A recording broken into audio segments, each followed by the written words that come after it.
तो ये काम करने से होंगे, सोचने से कभी नहीं होगा। आप दुखी होते रहेंगे, परेशान होते रहेंगे, आप परेशान होंगे, आपके साथ वाले परेशान होंगे, आपके परिवार वाले परेशान होंगे, सभी लोग परेशान होंगे। एक एक दिन कीमती है, एक एक दिन कीमती है जीवन का। ये निर्धारित है, निश्चित है कि आपको इस संसार में कितने दिन रहना है। ना 1 मिनट कम होगा, ना 1 मिनट ज़्यादा होगा।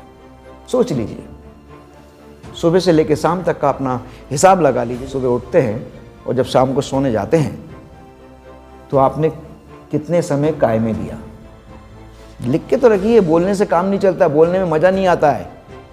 एक बार लिख के देखिए, आप अपना एक टाइम टेबल बनाइए कि आज मैं सुबह 6 बजे उठा, 6 बजे उठ के मैंने क्या करा, 7 बजे क्या करा, 8 बजे क्या करा, 9 बजे क्या करा, 10, 11, 12, जो भी जितनी बजे आप सोते हो जब तक का हिसाब लगा लीजिए, लिख लीजिए।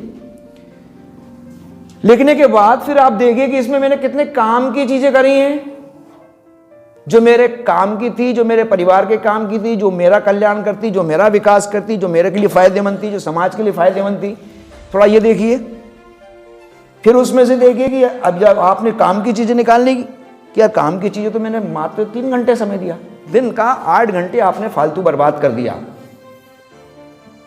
मोबाइल में एक सिस्टम है, मोबाइल में एक ऐप है जो आपको ये बताती है कि आपने कौन सी ऐप, कौन सी साइट, कितने दिन, कितना घंटा, कितने मिनट, कब कब आपने मोबाइल खोला, कब कब मोबाइल आपने ऑफ किया, ये सारी चीज़ें उसमें बताती है। अब ये चूंकि ज़माना मोबाइल का है, ज़माना गूगल का है, अच्छी बात है कि इससे बहुत सारे बेनिफिट्स भी हैं और नुकसान भी बहुत हैं।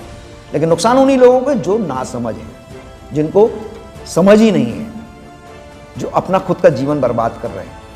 लेकिन अगर जो लोग सही दिशा में जा रहे हैं, जिनको सही समझ है, वो उसका फ़ायदा उठाते हैं। आप मोबाइल में उस ऐप में जाके देखेंगे तो सुबह से लेकर शाम तक आपने मोबाइल में कम से कम 12 घंटे में, जो आपका दिनचर्या है 12 घंटे की, उसमें कम, मैं तो एक नॉर्मल व्यक्ति की बात कर रहा हूँ, एक नॉर्मल व्यक्ति जो कम से कम यूज़ करता है 3 से 4 घंटे।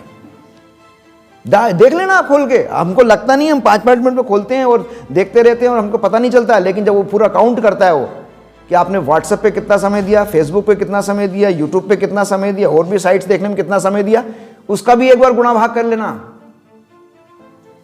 कि आपने उसमें से कितनी काम की चीजों में कितना समय दिया था। फिर आपको पता चलेगा कि हम अपने जीवन का महत्वपूर्ण समय कैसे बर्बाद कर रहे हैं। हर चीज़ों की लिपिबद्ध करके देखिए, एक बार एक प्लान बनाइए, मुझे इस महीने में ये काम करना है, फलानी तारीख को ये काम करना है। जब तक डेडलाइन नहीं बनाएंगे आप, तब तक आपको सक्सेस नहीं मिलेगी। कि मुझे इन तारीख को ये काम करना है, उस काम करने के बाद आप उसको टिक कर लीजिए, दूसरा काम खत्म, वो टिक कर लीजिए। इतने आपने पहले लक्ष्य बना लिया कि मुझे इस महीने में ये काम करना है, उस महीने में ही पूरे काम हो जाएंगे। वो जब टिक कर लेंगे, जब महीना पूरा खत्म होगा, अब फिर उसके बाद आप उसको देखिए। उस लिस्ट को देखने के बाद आपको कितनी संतुष्टि मिलती है कि मैंने जो लक्ष्य निर्धारित किया था वो मैंने 1 महीने में हासिल कर लिया। इससे क्या हुआ पता है आपको? एक तो आप अनुशासित हो गए, दूसरी बात आपके अंदर कॉन्फिडेंस लेवल बढ़ गया। यानी आपने जो चाहा वो पाया, वो कर दिखाया। साल भर का जब आप पूरा चार्ट निकालेंगे, फिर आप देखेंगे कि जो आपने लक्ष्य निर्धारित किए थे, करने थे, वो सब आपने हासिल कर लिए। तो उसमें बहुत सारे ऐसे काम होते हैं जो आपके लिए बहुत महत्वपूर्ण होते हैं, जिनको आपने समय से कर लिया। हमारे बहुत सारे काम इसलिए बिगड़ते हैं कि हम समय से करते नहीं हैं, आलस करते हैं, आज नहीं कल कर लूँगा, कल नहीं परसों कर लूँगा।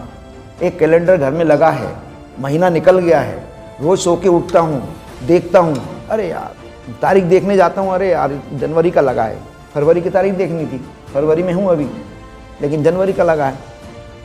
उसको मैं रोज़ बोलता हूँ अभी पलट देता हूँ, जब तक कुछ और काम आ गया, कुछ और, उसको आलस, उसको मैं पलट नहीं पा रहा हूँ। लेकिन रोज़ सुबह उठ के देख रहा हूँ, अरे यार दुखी हो रहा हूँ, लेकिन इतनी नहीं पहल कर रहा हूँ, उठ के जाके सबसे पहले उसको चेंज कर लूँ। तो ये काम करने से होंगे, सोचने से कभी नहीं होगा। आप दुखी होते रहेंगे, परेशान होते रहेंगे, आप परेशान होंगे, आपके साथ वाले परेशान होंगे, आपके परिवार वाले परेशान होंगे, सभी लोग परेशान होते रहेंगे, सिर्फ आपके आलस के कारण।